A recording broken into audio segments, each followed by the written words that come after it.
Welcome to the Whiskey Congress. Honest, open talk dedicated to speaking the truth to those who are open to hearing it. Black, white, right, left. Most importantly, honest, bold, and fueled by good whiskey. In Whiskey Veritas, we are Whiskey Congress. Join the evolution.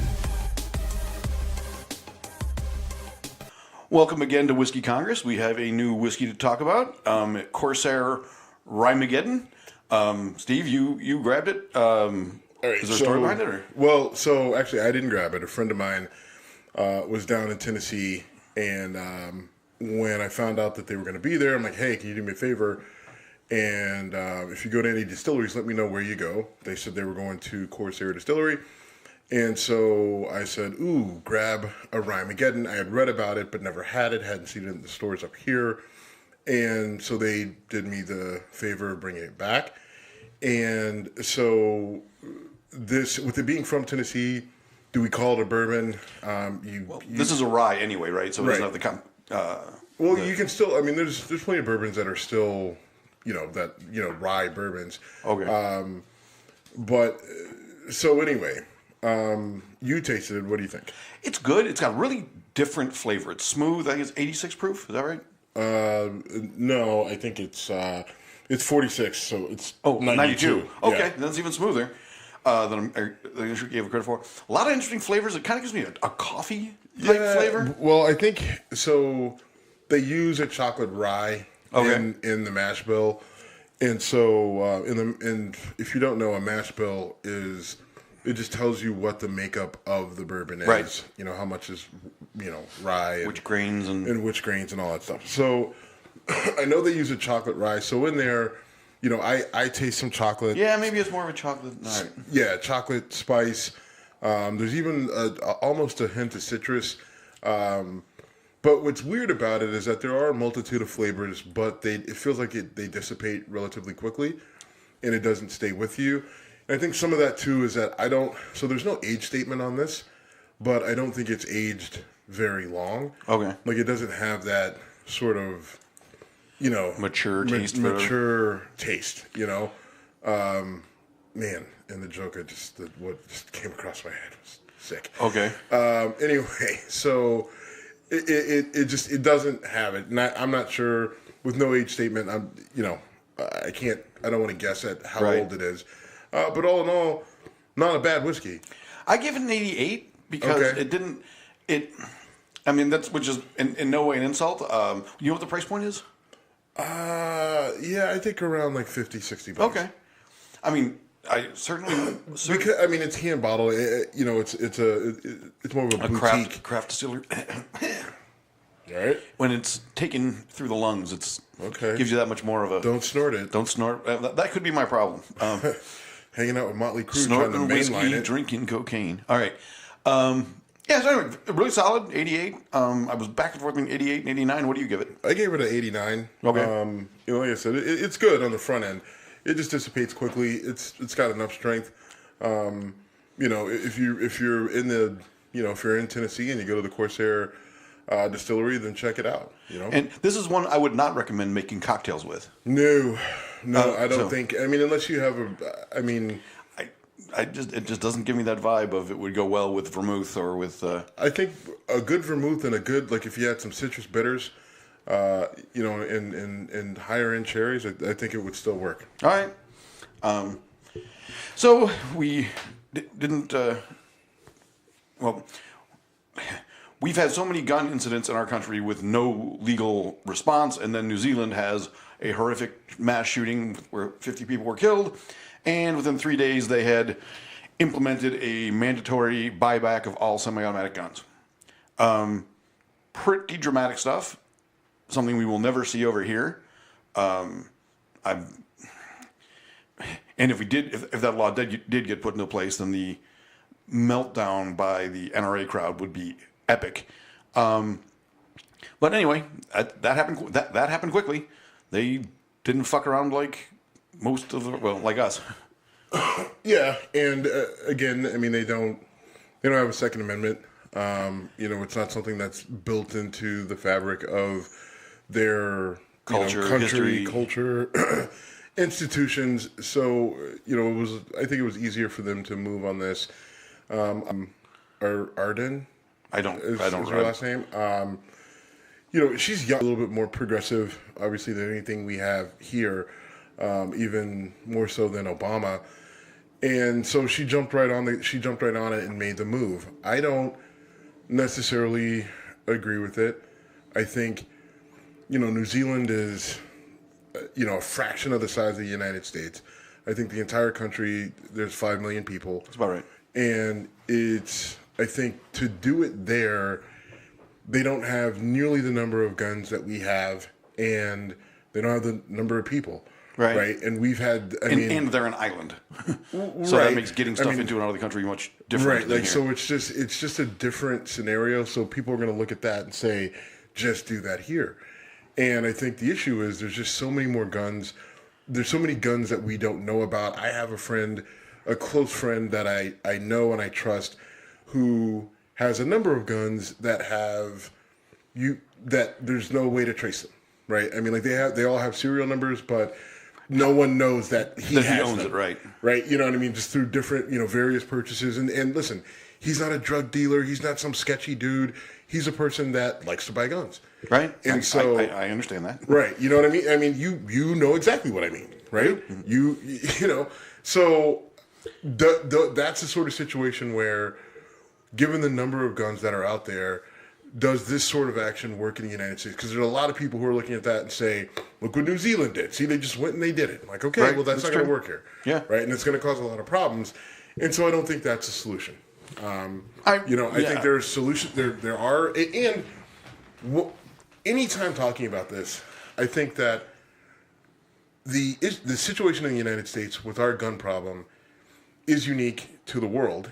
And if we're having a real conversation about it, have to recognize that it's not going to get better tomorrow, in the next year. It's a 100-year problem. Right. I mean, it's something that is many, many years out from being resolved to the point where everyone's content. And so it can't be just, instantaneous, hot take response. It's got to be thoughtful, because the gun problem is a serious problem, but there's so many deep root causes that need to be looked at, from mental health to where the guns are coming from and everything in between, that it's not just ban this and then you've solved all your problems. Right. And that's unfortunately what comes from left-wing media all the time is, if we ban guns, this would happen. Well, if you ban guns, lots of things would happen, none of them quickly. And there's, every gun show, there's a bumper sticker that says, if you outlaw guns, only outlaws will have guns. It's cliche and cheesy, but it's also kind of true. It's kind of right. I mean, there's plenty of laws against plenty of things right now. People violate every day, right? I mean, like, listen, Chicago, up until a few years ago, Chicago had very strict gun laws. Still does, I think. Yeah, they've loosened up. Have they? They've loosened up in the last few years, but I mean, they're still very strict. But Chicago still had a pretty bad gun problem. Oh, right. I mean, because again, we don't have borders. Right. Indiana has very lax gun laws, as does Michigan. So, stuff gets to Chicago streets through those mechanisms very easily. Right. So, good for New Zealand. Hopefully this works out for them, and hopefully they never have to see something like this again. Hopefully no one has to see anything like this again. Right. But unfortunately, inevitably, it's going to happen. It's probably going to happen here in the United States first. And even if we went through and banned the guns and did a gun buyback, there's still going to be people who have guns that no one knows about, who are going to commit a crime. And yeah, it may be illegal to have those guns, but if they go out, shoot 50 people, get killed or kill themselves, or they're captured, the least of their worries is the fact that they owned a gun illegally. Right. At that point, so, there's a lot to kind of dig through to get to the solution. Good for New Zealand. It's not going to work here. Let's move on. Agreed. Speaking of moving on, the Mueller report has been delivered to Attorney General Barr. Barr issued a summary recently. We haven't had an opportunity to read that, digest it, so I don't want to start to speculate on what's in it. Well, I do want to tell you, I listened to CNN talk about it, Okay. and roughly half of the folks on CNN called it a complete vindication of Trump.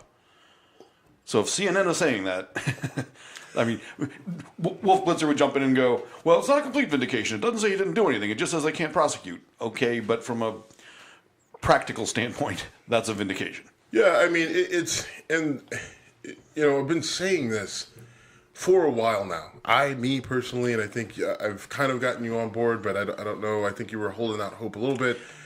Not hope, Yeah, but no, I think I know what you're trying to say. But I felt from the beginning that much of the whole idea of Russia, and a lot of it came from who Trump surrounded himself with. Sure. It was the Papadopoulos, it was the Manafort, it was the Flynn, right? People are like, well, this report should vindicate Flynn. No, it doesn't vindicate Flynn, right? Like, Flynn still did the shit that he did, right? I mean, he was still working for a foreign government, I mean, it just like, and not reporting it. Manafort was taking money and hiding money and working for foreign agents as well. Like Papadopoulos would meet with anyone across the globe and lied about it. Right, like these are the guys that Trump surrounded himself with. So in essence, he kind of puts a target on his own back by the people who he associate, guilty by association to a degree. But that's where a lot of this shit came from. Right? And there were 34 people were indicted, and I don't know how many people have pled guilty or been found guilty, but there was plenty of criminal activity uncovered here, just not related to obstruction of justice or collusion by the Trump campaign with Russia. Right. I mean, most of it was lying to federal agents about their contacts, and I think my thought process on this all along has been that you had people who were in positions who didn't belong, whether they didn't have the experience or they were wrapped up in their own shit to the point that they were a problem, i.e. Manafort, i.e. Flynn, and so through lack of experience, naivety, or people's own greed that had got them into trouble outside of it, when you put it all together and they're all working for one campaign, it's a bad look. Yeah, absolutely. It's absolutely a bad look. And so we come to find out that I think that what I had been saying all along is that the only thing that they were guilty of is basically not knowing how politics work and really kind of opening themselves up to all of this. Right? And now people will say, well, they shouldn't have been open up to this. And, they'll always go back to Hillary and blah, blah, blah. Right. But this is about them. And what they did or they didn't do necessarily anything. And I think the people who did do something wrong were dealt with appropriately, right? Like they were indicted, they pled guilty. Trump. I feel like Trump's probably going to pardon Flynn. He can't pardon Manafort. That's just such a terrible look that I cannot believe that he would go that far. I know Manafort's been his dog. I don't, it's just things have changed. Now, maybe it's something that he does as he's leaving office, literally as he's leaving, like right before he hits the lights. Like, oh, by the way, or after he wins re-election, once there's no political consequence for it. Right. I mean, but Manafort's going to sit in jail for a little bit before Trump extends him any sort of courtesy. But I think I could see Trump, pardoning Flynn once he's officially sentenced. I think he'll let Papadopoulos hang. And, that'll kind of be the end of all this, right? Yeah, But no. Tell me if I'm wrong about this. Didn't this investigation, even though there was a whole lot less moving pieces in it, essentially the findings by Mueller are the same as what came out from Comey with Hillary's emails. May have done something wrong, not enough here to prosecute, we're not doing anything. Essentially, right. Like, you had bad decision-making. Right, like should have known better. Should have been, should have known better. Should have prepared yourself better. But ultimately, not worth prosecuting. It's not worth prosecuting. Just because you can doesn't mean you should. Right. And I don't even know if there's anything that there was. I don't think that you could prosecute there. Right. Like, I mean, I think with Hillary, I think they could have, but chose not to. Right. And there was some prosecutorial discretion used. I think in this case, where they could prosecute, there were indictments. Where they couldn't, and that's where we're at. And Democrats should accept that, right? But Democrats and the progressive left, they're pissed, right? Like, Rachel Maddow was on TV crying. She had tears, Jim. She had tears in her eyes, This is like saying like it's not over, or saying I think that there are people out there who are going to look at this report. They're going to try to cherry pick if they can.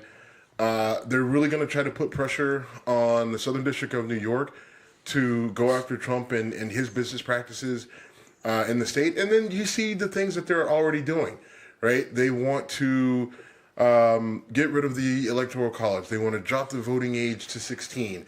Those are the sort of things where they want to add an additional, however many Supreme Court justices to the court. I have not heard that. Yeah, they want to add Supreme Court justices to the Supreme Court. So they can dilute out the current trend. Okay, right. So and those are all. So that's. I think all those things are connected because the progressive left is so upset about Trump getting in. And who Trump is, right? I mean, because you just take the politics away. Not a particularly. I mean, like Trump never stood out to me as someone worth paying attention to.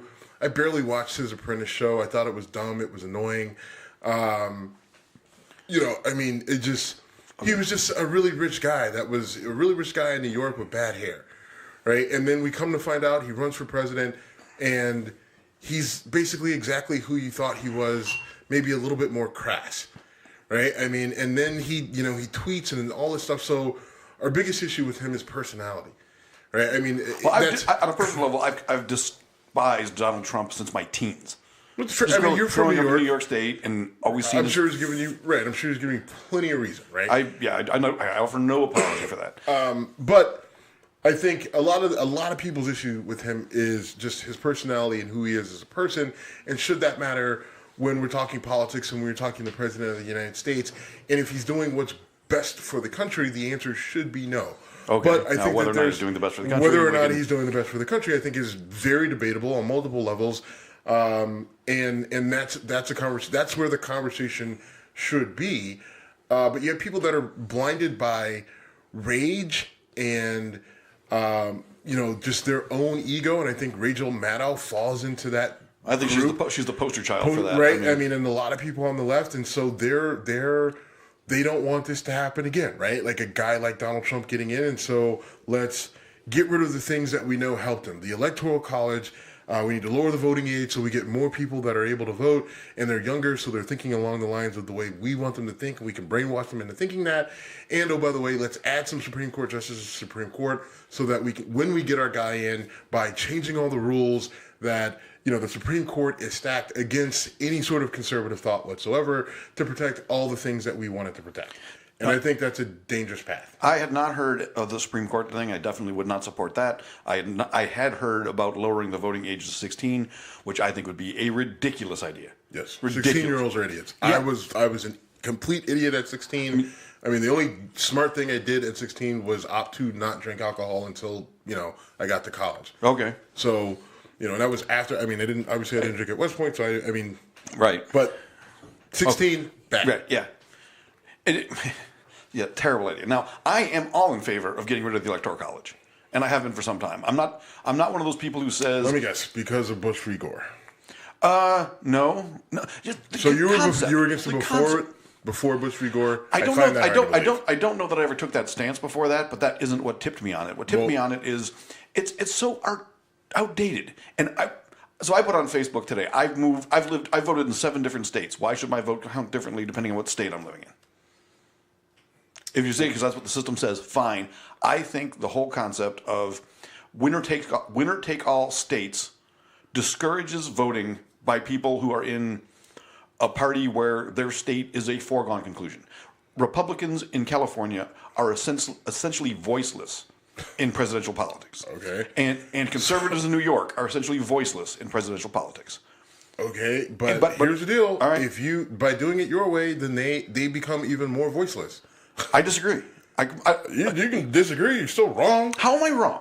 I hear this shit all the time, and I do not agree. Here's your sign. No, it's because people say if you do that, then presidential candidates will only campaign in New York and California. That's the argument I hear. No, I mean it'll be more than New York. It'll be more than New York and California, but it'll only be. I mean, it'll be your key states. It'll be New York, California, Ohio, Florida. in Texas. And right now, it's Ohio, Michigan, Pennsylvania, Florida, Virginia, and North Carolina. I mean, there's essentially no reason for a Republican to campaign in the state of California, no reason for a Republican to campaign in New York, New Jersey, Massachusetts. Those states are going the way they're going, and we know it. And I know people personally. That's not true. When's the last time New York didn't go Democrat? I mean, New York. I don't know, but it's my lifetime. Okay. Well, actually, Reagan would be the answer because Reagan got every state. But listen,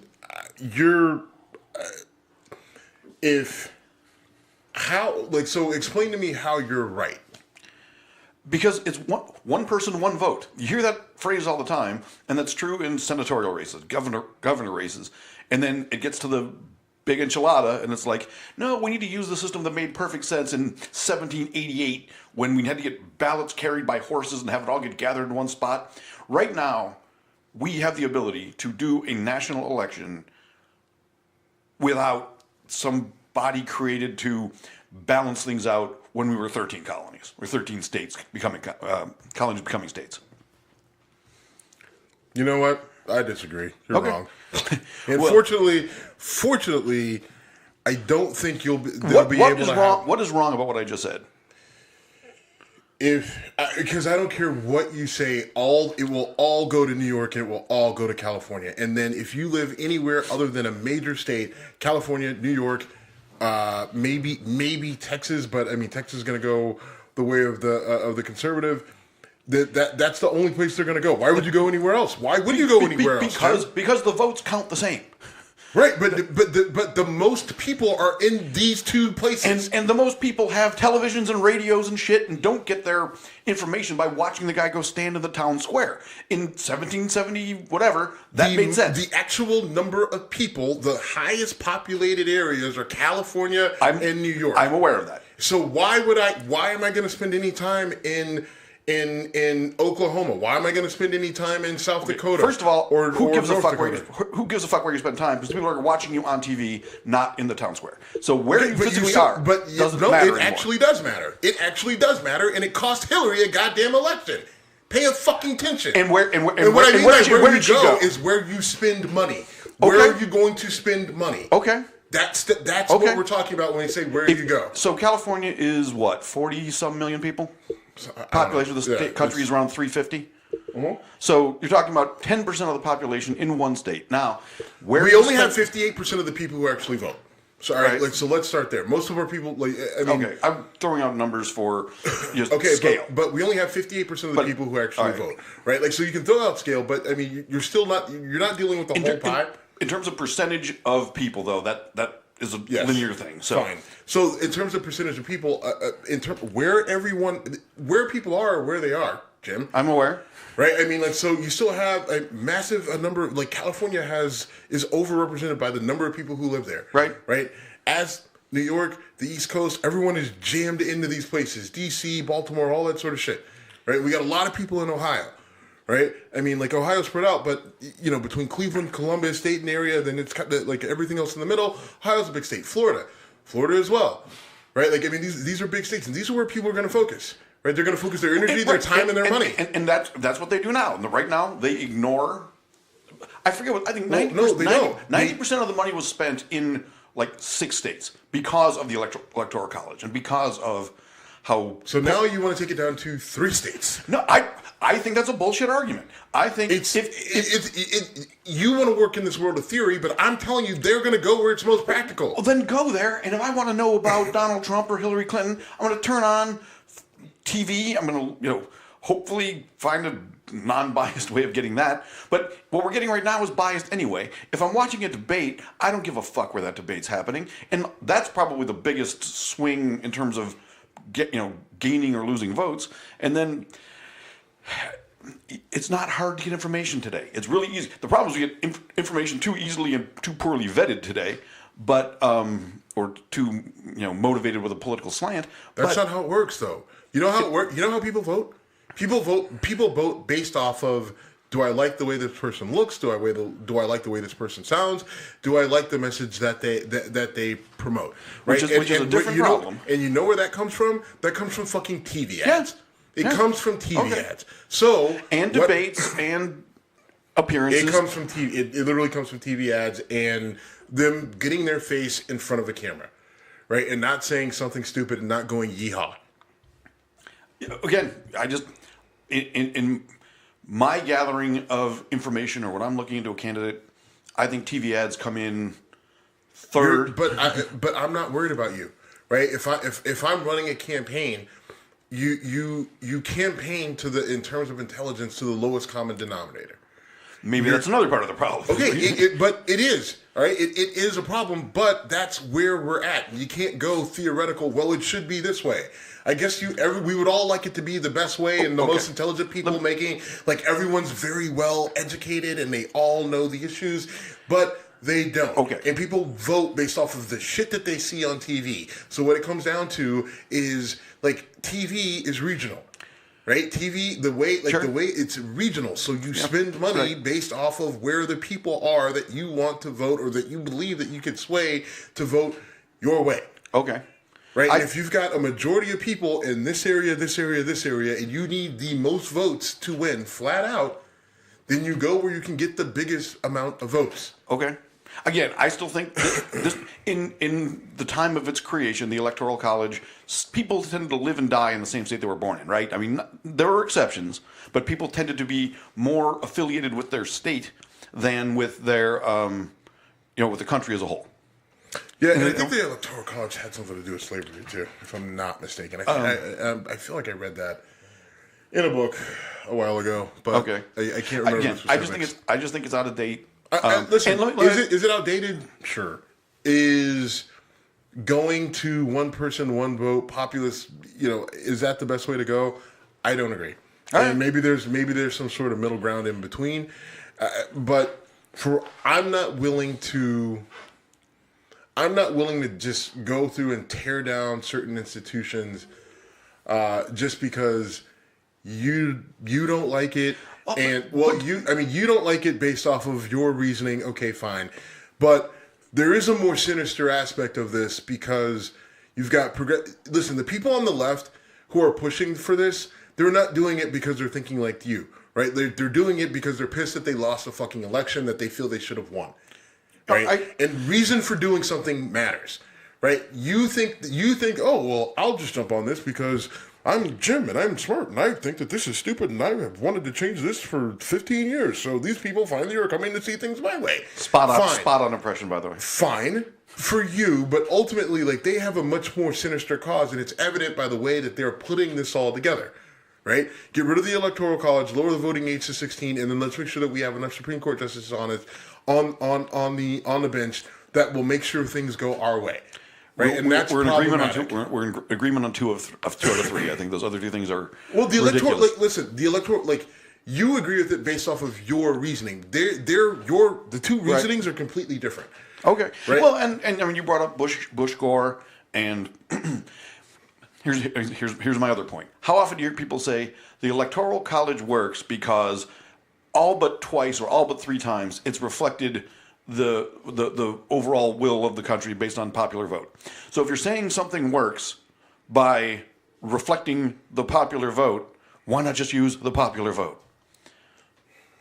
Because the popular vote, if you don't balance things out, places where they're less populated, they get left out of the process. And they still do today, for the most part. No. Now, you're going to say Hillary fucked up by not going to Wisconsin, not going to Michigan, and you're right. You're absolutely right. And it cost her an election. I don't argue any of that. It cost her an election. That was poor strategy, and let me say one thing that I'm clearly not saying.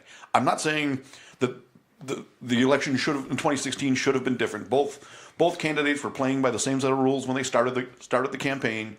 I've never been one of those. It's not fair. Let's reverse the election. I'm not that guy. No, I'm just saying. I'm not saying you are. I'm just saying to me it's an out of date thing that made sense when literally electors were told, "Hey, you go down to Washington D.C. and put your hand up for the state of Delaware when you get a chance."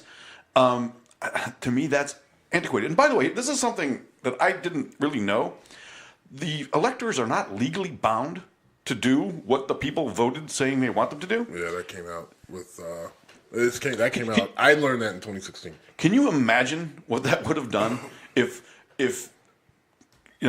half the electors in Texas would have come out and said, this Trump guy, yeah, he's okay, but he's a Yankee, he's New York, he's not our guy. Or if the evangelicals actually would have voted like a Christian as opposed to, right. And I mean that seriously, right? I mean, this guy's a philanderer, right? I mean, you had porn stars and multiple wives right. and divorce and children out of wedlock, the whole thing. Like, I mean, like if evangelicals are so worried about Christianity and all that other nonsense, which they're not. But if they like, right, absolutely. I mean, if they come out and they flip and just like, yeah, he may be the nominee, but he doesn't represent our values. Right, but imagine if the electors would have said, okay, Texas, you said this, but instead we're putting our votes. Right. It would have been, that might cause a civil war.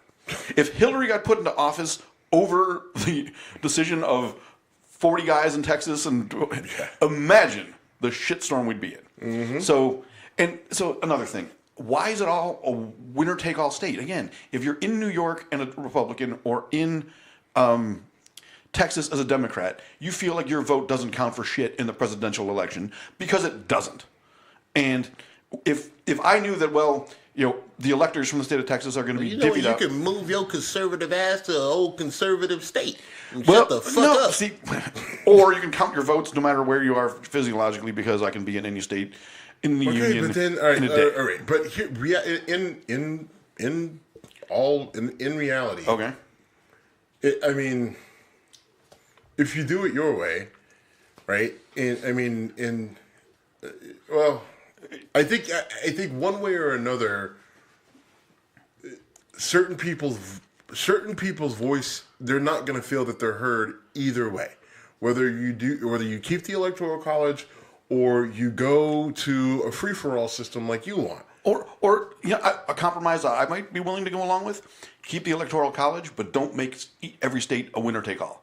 Make the votes in the state reflect what the electors do in determining an election. So if 60% of the votes from Texas went to Trump and 40% went to Democrats, as a Democrat in Texas, I would say, okay, I'm not wasting my time doing this. Same for conservatives in New York. I mean, I've got a lot of family and friends in New York. Wait, go back. What?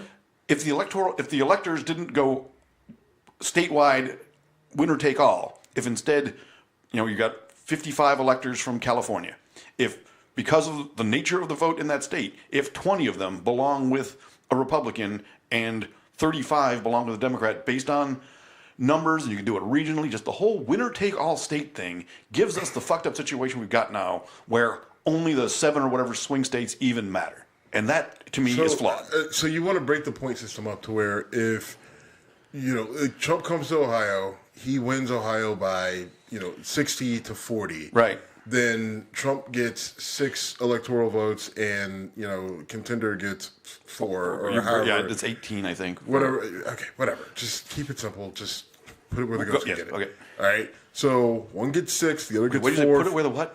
Put it where the goats can get it. Okay. Keep it simple. Okay. Keep it low. Okay. Right? Keep it low and simple. Okay. Goats eat grass. Goats. Okay. I heard ghost. I don't know what that means.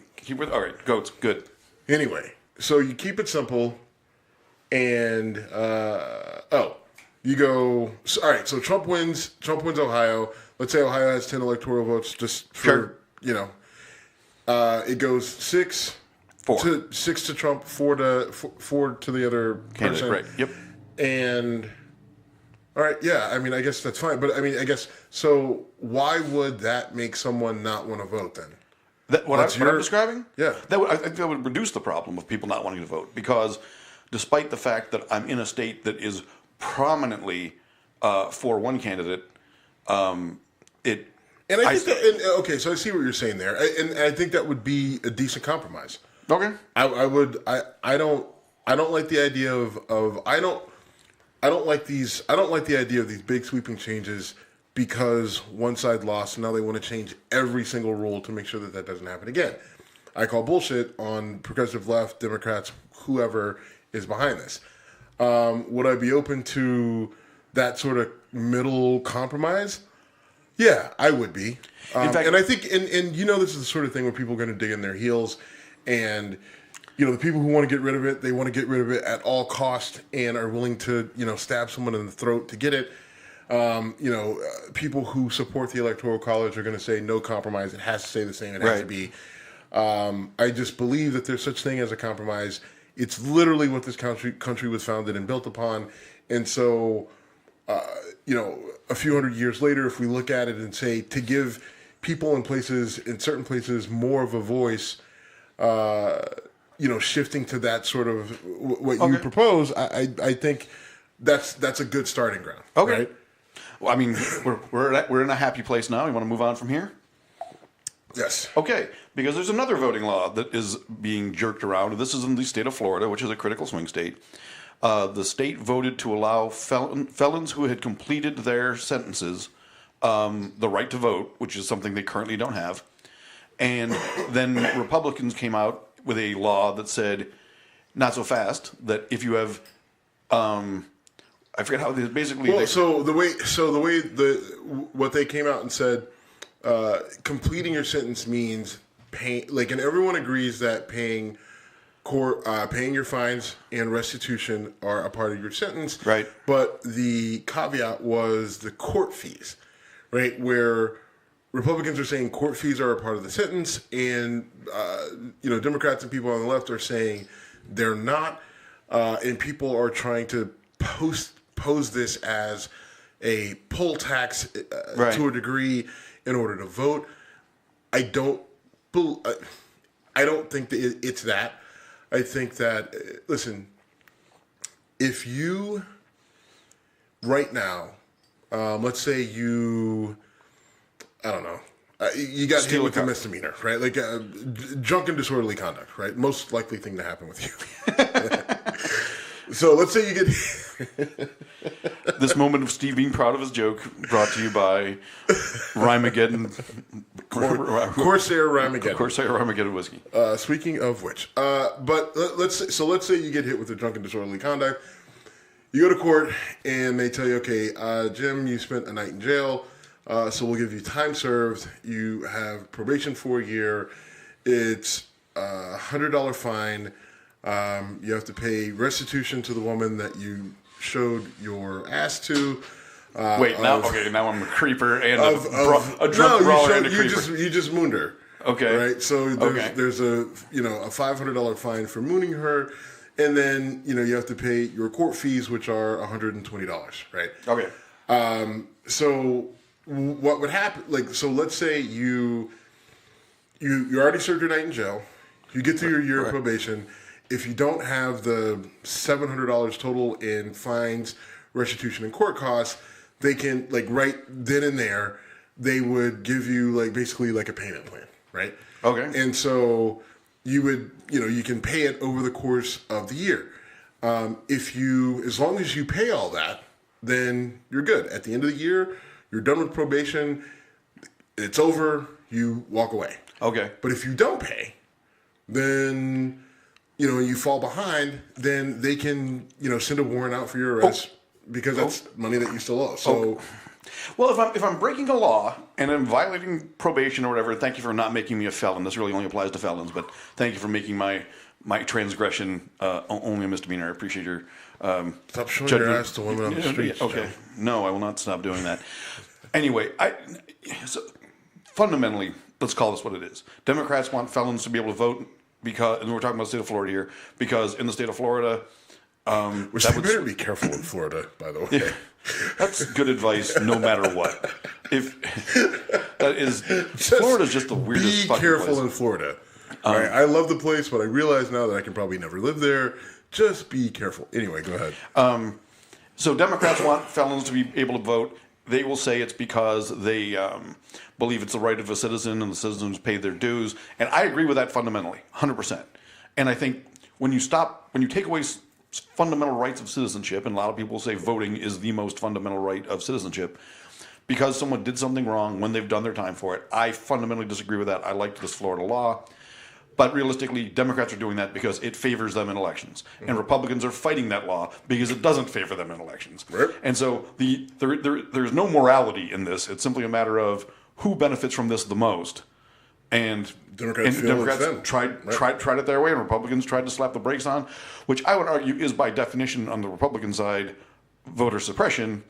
But That's where I come in. So are you for? So you're against the? So you're against? I'm for felons being able to vote once they've served their time.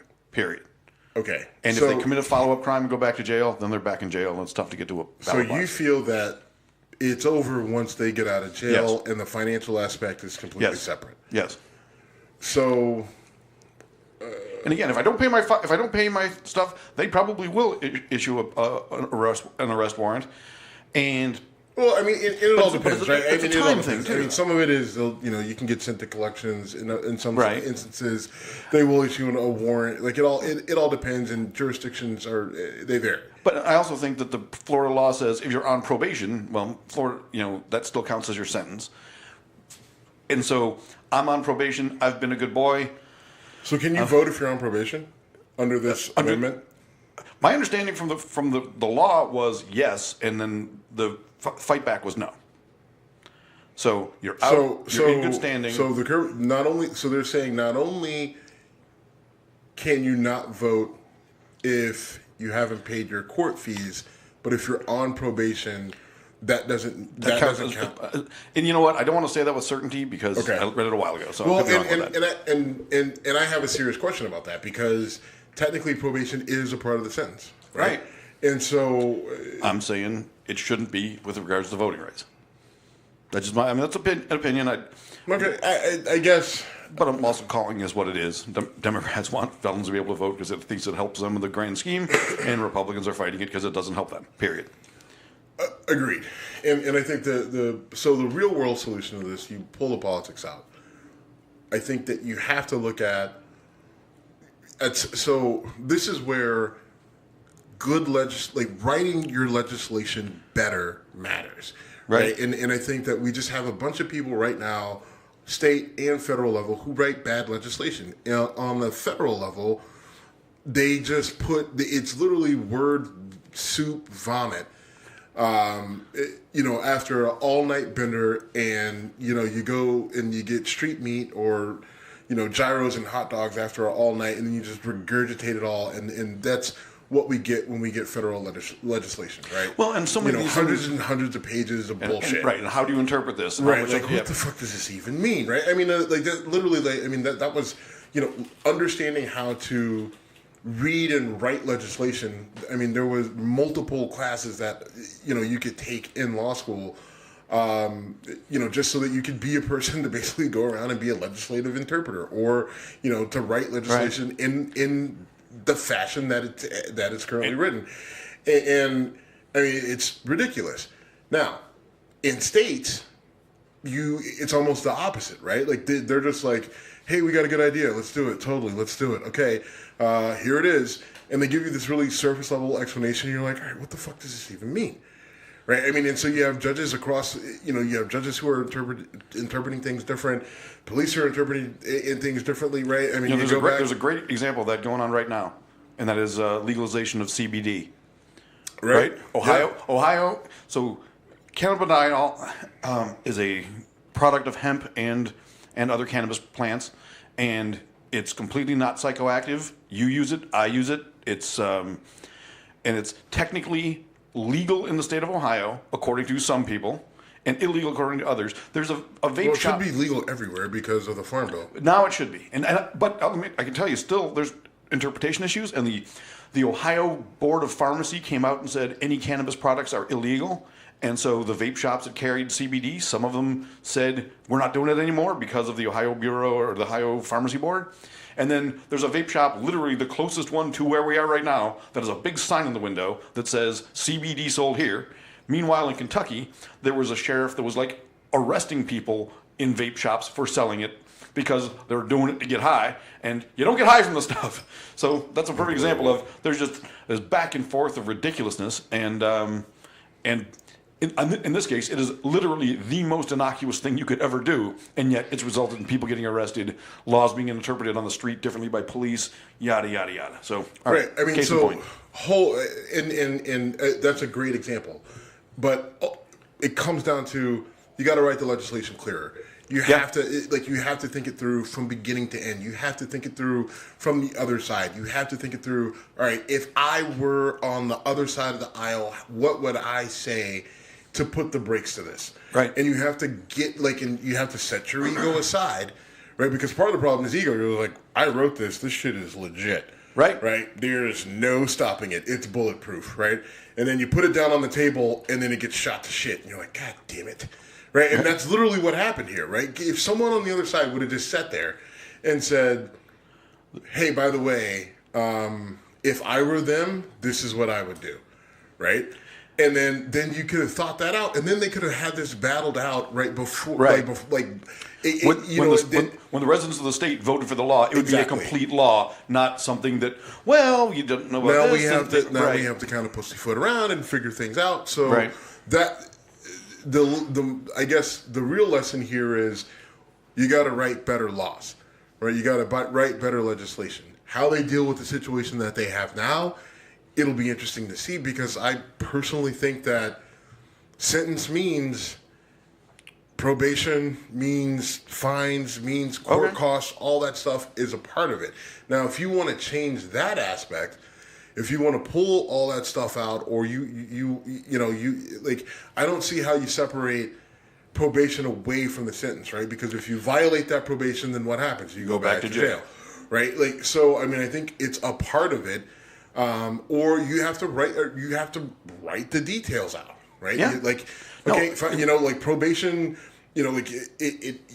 it comes in. You can get your voting rights back once you leave and once you pay, or if you're, concurrent, if you're current with a payment plan for your fees, fines, and restitution, and you haven't violated your probation, then you can vote. But any lapse in payment or any violation of probation, or obviously anything that sends you back, then those rights are revoked, right? I mean, you just need a certain level of detail when you write things out to avoid conflict like this, right? All right. I mean, but at the fundamental level, though, the idea that felons who've served their time, we can stop arguing about what they should get their right back, and they don't.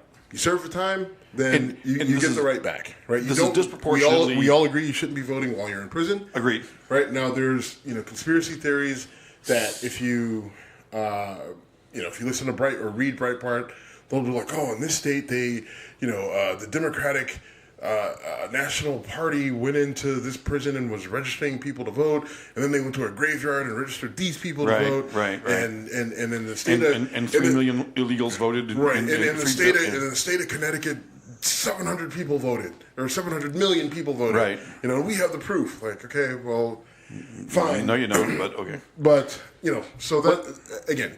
What's hilarious is most of the time we're arguing about how to get people to go to the polls, right? One of the biggest problems with our system, in my opinion, is that our voter participation level stinks. Right. I mean, we talked about it earlier. I mean, you only had 58% of the people who were eligible to vote who actually voted in 2016, and that number is up. Okay, you're talking about eligible voters percentage. I'm sorry, I was talking about because of age or other things. When you said 58%, that's what I thought you meant. You meant people who could have participated that didn't. Right. Okay, I misunderstood you earlier. Sorry. Okay.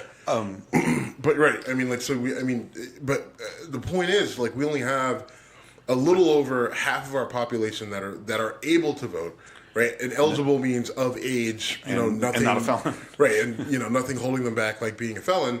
And there's different reasons for people not voting. Okay, fine. I mean, I think there's medical, all other shit. Right. But we don't you want that number to be way closer to 100 than 58, and there's a lot of issues with that, right? I mean, one of the big things I think is we should voting should be its own day, right? And we swap a national holiday. Yeah, right. I agree with you. I just back to we need to cater to the dumbest whatever percent. If you give people a Tuesday off, they're going to go on vacations and leave town. I mean, I know. But again, that's why you make it. You put it on a Tuesday, Right, you Right. put it on a Tuesday where it makes. I mean, like you, like we're. I mean, are you really going to take Monday off to get to Tuesday? And maybe you will. I probably would, but and I would, but I can't. We can't use me. We can't use you and I. And you can't right? use the outliers. Like here's something people could do. Try to do the right thing, and if it has to be modified, fix it. But I just did something that Or I move hate when other voting people to a do. Wednesday. Like put it in the middle of the week where it's just like, all right, you want to take a long vacation, you're going to have to take, 2 days off one way or another to get to a point, right? I mean, And you just say, all right, every Wednesday, the first week of November, that this is the voting day, right? I mean, and we take out Columbus Day or whatever, because Mitch McConnell, and what kills me is people are just like, Mitch McConnell told people don't need another day off. Like they already have federal employees already have too many days off. Like, whoa, Mitch. Whoa, Mitch. I mean, like that. You're right. Federal employees do, but that's not. Right, well, federal employees got a lot of days off this last year, but Yeah, right. I mean, that just first of all, that's just a bad look. I think from the Senate Majority Leader, Mr. McConnell. But he doesn't worry about bad looks because he's done that so many times that. He just looks terrible. And then there's the turkey neck. Yes. But I mean, I think that's something. That's something that, like, listen, you're worried about voter turnout. I mean, you want to get more people to the polls. You want to get more people on your side of the poll. Then, I mean, having a day off where people like your whole day is just get, whatever. Like, listen, if you don't, instead of stopping Democrats from getting people to the polls, go get your conservatives to the polls. Go do the same thing for people who you think are going to vote for you. I mean, go do the same thing that Democrats are doing. Try, like having all these mobilization efforts and things like that. Like, go do the same thing and then see what everybody play with the same set of rules. So one thing that has changed in the last couple of election cycles is allowing for early voting, which I absolutely love. I love that. I know. Because It's good. Because if I'm sick on that national holiday, I'm probably not going to make it to the polls, or if I have to travel for work, whatever. Agreed. So anyway, that is a positive thing of the last couple of election cycles, and I'd like to see that stay. And I actually voted early this year. I voted early in 2012. Why did I vote? Oh, because I had a conference that I was going to. In Columbus. Yes, in Columbus, and I was going to be, which, oddly enough, yes, I'm still in Ohio, but I don't live in Columbus, so I can't vote there.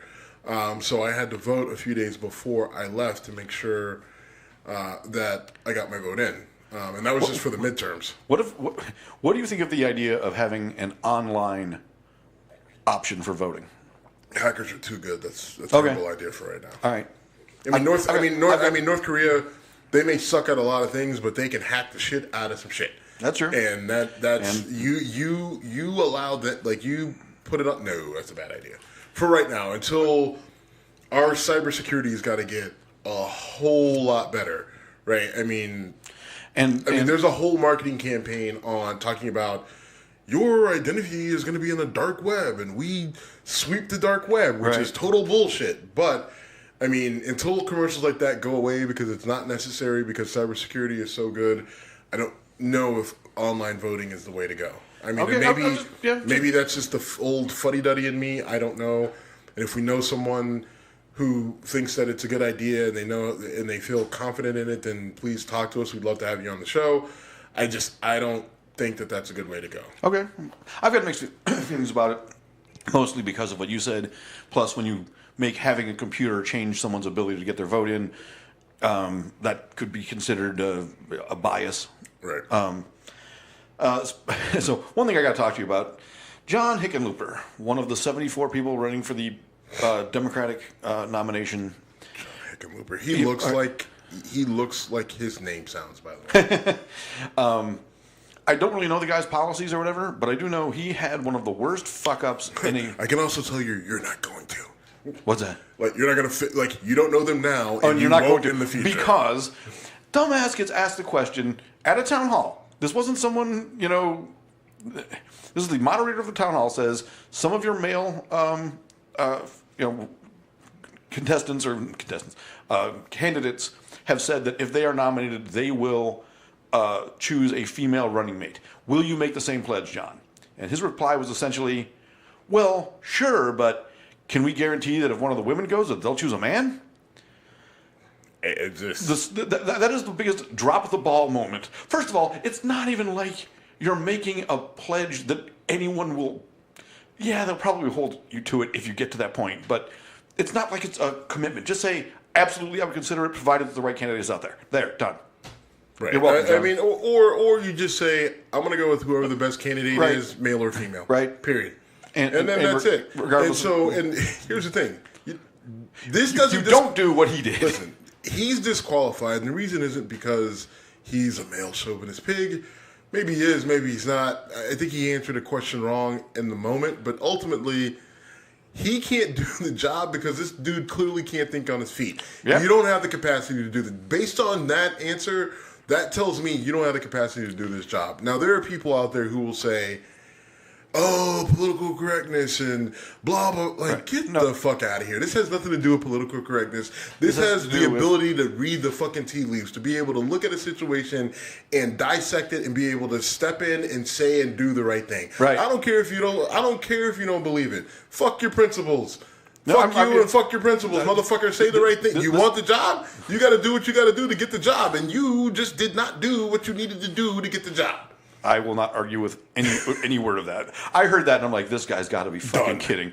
Dunzo. I mean, yeah, ended Howard Dean's career. Right. That's why I said you can't say yeehaw. Yeah.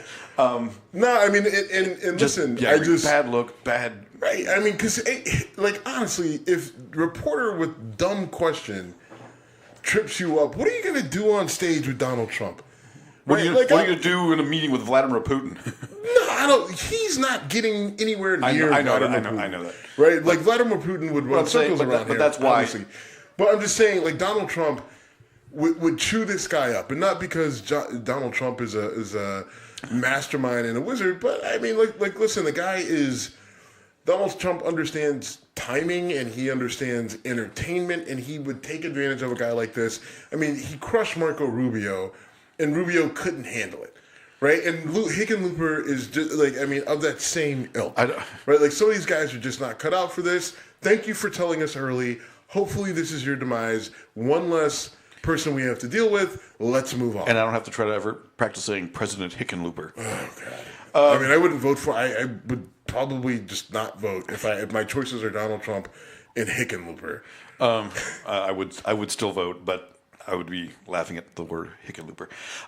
We didn't really talk about the college scandal, and we didn't, and it just the timing of it was a little jacked up. But so the whole college scandal, you had parents who very wealthy parents. Right. Some of them were, actors and whatever, and people made a big deal about it. Oh, the Hollywood elite cheating. Right. Which is funny because Jared Kushner is one of them. Well, different situation. Well, what's the girl from Full House? Aunt Becky. Yeah, Piper Laurie is in my head, and I know that's wrong. But Lori, whatever. Yeah. Either way, good for us because neither of us watched that shit, so we win. I mean, I watched Full House. I mean, I was Full House back in the day, right? Right. Either way, Aunt Becky. Well, the funny thing about them is that they're big Trump supporters. Oh, I didn't know that. Yeah. Huh. Her and her husband are big Trump supporters. So Okay. It's funny because everyone's like, oh, look, Hollywood, leftist elites. Like, well, I mean, they may be in Hollywood, but they're your MAGA people. But that situation it's fucked up. I mean, because you got people who are, taking seats away from, and part of it is just like, some of it is on these colleges, right? Like, oh, we only take in 500 students or whatever. Right. You know what I mean? Like they create these sort of false sort of barriers into their institute. Like we can only take right. so many people. But there is at some point a limit. Right, there is a limit based on class size, and I get it, right? But I mean, I think sometimes they push those numbers down artificially to jack up prices. And their exclusivity and all that other stuff. Some of them do that. Some of them do that. Then there's some of them that's like, we'll take anyone. Just make sure that check clears. Yeah, true. But I mean, in this particular instance, some of the stuff that they were doing, claiming. They would get the kid diagnosed with a disability. Then the kid is able to go into a special testing facility. Then they had someone take the test for them. Then they're lying about like sports that they've never actually competed in, whether it's sailing or fencing or track or soccer or whatever. The one they had the girl say that she was on the a junior national soccer team, but blew out her knee and was injured. And the reason why she hadn't been recruited was because she was rehabbing an injury. So then, the coach said, they bribed the coach and he signs off on her being, worth recruiting because of this whole thing. And then, because with all these schools, you have to have academics and sports and, social service or community service or whatever. So they lie and, create these false profiles about these kids. Then they get accepted in the school, and then the parents are paid, however many, tens of hundreds of thousands or millions of dollars to have these fake profiles built of these kids that end up getting them into schools. Coaches were paid, test takers were paid. I mean, it was a mess. Yeah. Right? I mean, it shows you that there's some really not very bright rich people out there. Yes. For a variety of reasons, right? The parents orchestrating it, and they want to make sure that their kid gets into the fancy school. I forget which one of the celebrities it was, where the kids actually didn't even want to go, and it was basically like... Same. It was okay. Yep. So that is one aspect of this, and then you brought to my attention today that Dr. Dre went out and said that I want to congratulate my daughter for getting into USC the right way, and then you told me that... a few years ago, Dr. Dre donated $70 million to USC and has his name on a building, which, good for Dr. Dre, but you need to get the fuck off of social media talking about your daughter got into USC her own the right way. Chill. That is hilarious. And you want to talk about this is just wild, right? Like, if you think about where Dre came from and Eazy and all those guys, and I know Eazy is dead, but where they came from in Compton, dealing with the shit that they dealt with, and now Dr. Dre is literally donated $70 million to a school to get his name on a building. Maybe he just did it out of the goodness of his heart. Right, sure. That's very, very, very, very likely. And his daughter is hot, and she looks like Aaliyah, which is weird. Okay, well, that's kind of weird. Listen. Tell me she doesn't. At first, tell me she doesn't look like Aaliyah. You remember who Aaliyah was, right? I do. All right, I won't argue. Thank you. Maybe I should tweet that picture out just in case anyone is curious. But that's hilarious. And so I guess the question is, what's the difference? What's the difference between Dre paying for a school and then paying for his name on a building and then his daughter getting into school? Than the parents who build this fake profile of their kid, and I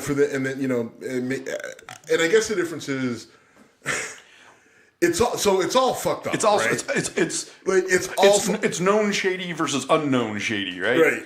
It is. I mean, it's just like, I don't know if there is. I think there is a difference, but I think the end result isn't better. Right, I mean, because it's still elites clinging to. So, I guess the difference is what the people who just got busted.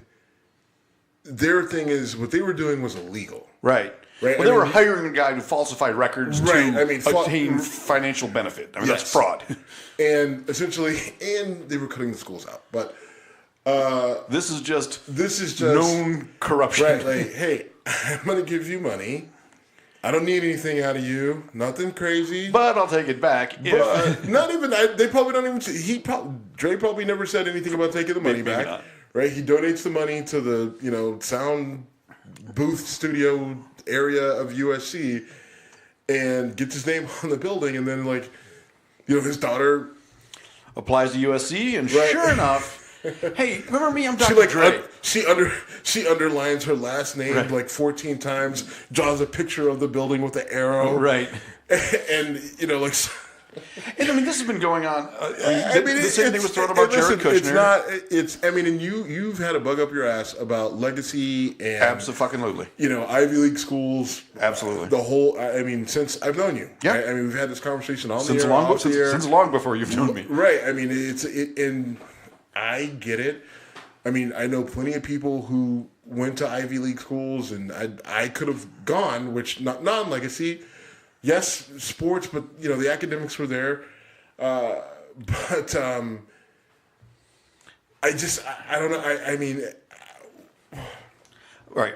But I don't know how. At this point, again, you have another situation where the toothpaste is out of the bag, out of the tube. How do you resolve it? Right? Like, I mean. Yeah, I agree. I mean, how do you resolve it? I mean, especially do you pass a law when it's a private university. It's really hard to tell them who they can and cannot right. accept. I mean, and that's USC, that's Harvard, that's the entire Ivy League. Yeah, there's not all of them. Stanford, UT Austin, all of them. Right? UT Austin's a state school. Is it? Yeah, it's University of Texas. Oh yeah. University of Southern California. But University of California, Los Angeles is a state school. USC is a private school. I mean. I didn't know that. But anyway, it is very tough. I didn't get recruited by USC. So what's bad about the way this works, though, is so much comes out of the Ivy League and maintains power in those families. I mean, how many presidents didn't go to Harvard or Yale? There are some.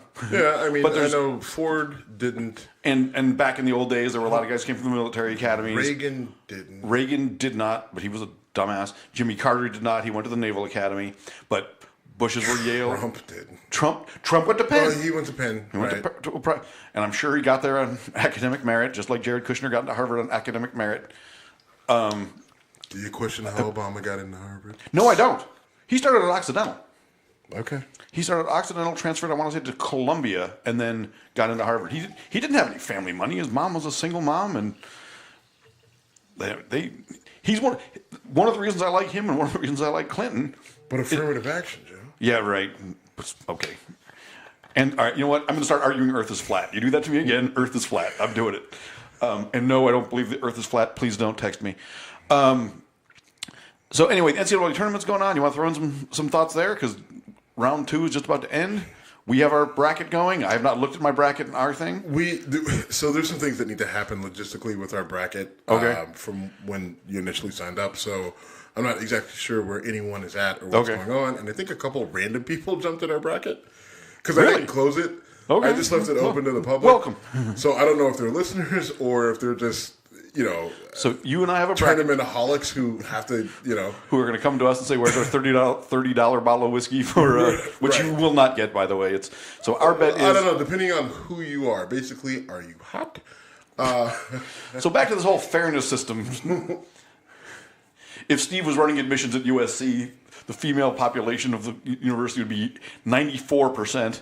And the other 6 would be your boys that you wanted to hang out with. No, if I'm running a university, it would be, there'd be about 100 really, really athletic guys there for the football team, and then yes, the rest would be hot women. Okay, very, very classy. Just saying. Can we end on that? Football's the moneymaker. Right. Can we end on that? Yep. I think we probably should because we're going off a track that might get us in trouble. All right, anyway, we were at Whiskey Congress on social media, Jim at Whiskey Congress, Steve at Whiskey Congress. You want to email us. Thanks for listening, and we'll let you know how the bracket challenge goes and who's buying a bottle of whiskey for the show. We are out.